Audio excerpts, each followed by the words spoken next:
Eto nga, nagsalita na si Boying Rimulya, hindi daw sila natitinag sa rally ng INC. Tuloy pa rin ang proseso ng kasong plunder laban kay Senator Marcoleta. Nothing has changed, anya.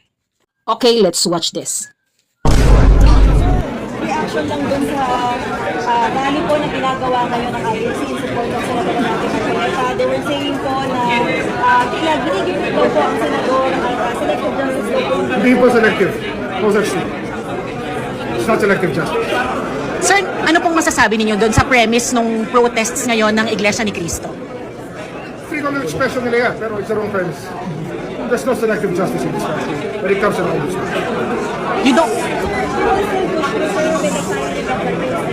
Senator Marcoleta, ipupush mo pa rin natin to, sir. Wala po bang pressure? Nothing's changing. Nothing has changed. Nothing has changed. Sir, ang paulit-ulit na sinasabi nila ay clear na siya ng COMELEC. Nothing has changed. We will file. We will file. Wala din ba paano?